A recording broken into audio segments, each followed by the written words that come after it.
Hey, what's up? Welcome to a new tutorial by Team Vertical Limit, and this time we'll take a look at another quite unusual trick that is the full twisted backhandspring. I'm gonna show you again how an apparently complex move can be extremely simplified by breaking it down in basic steps. Okay, let's say you definitely need a good, solid, standing backhandspring.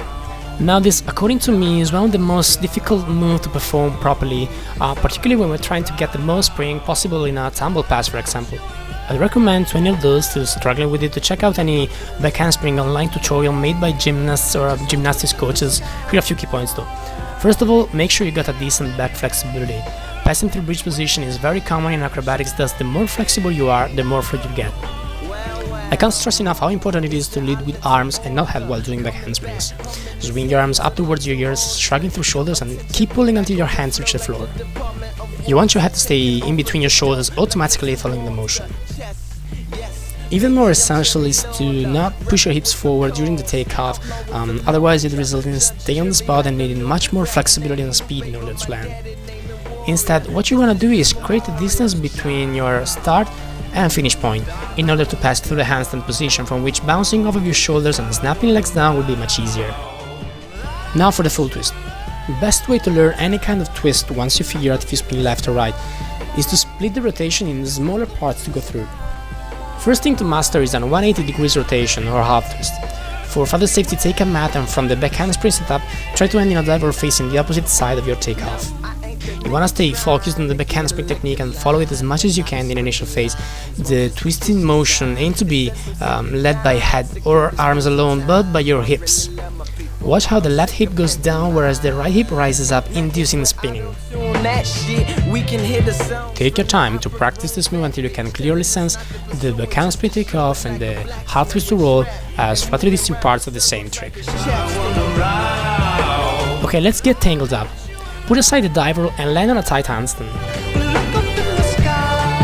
Same concept involved, but observing the back handspring technique before the half twist is now even more significant. Keep your head in between your shoulders and try not to turn your gaze. Remember, separate the initial back handspring setup from the rotation given by hips and eventually by chest. What makes the difference now is to not throw your hands far ahead of you, but to swing them down very quickly to nail the handstand.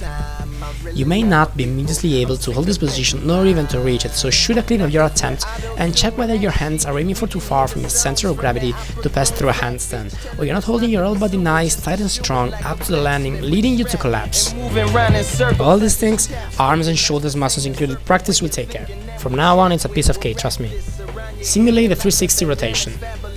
After you reach the handstand, complete the full twist on your hands. You want to pay close attention to your twisting side.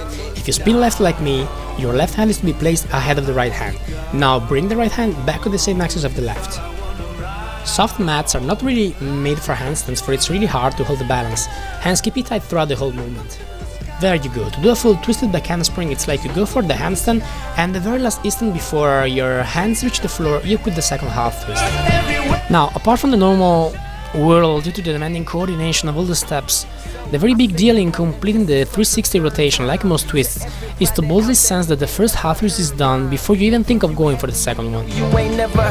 Given the repeated impact on your shoulders, I recommend to keep drilling on a tiny mat while still filming and watching each try. I'd rather have the scars. I don't idolize America, I'm dancing with the stars. All of them, yeah, they are too. You look up and you see us shining down on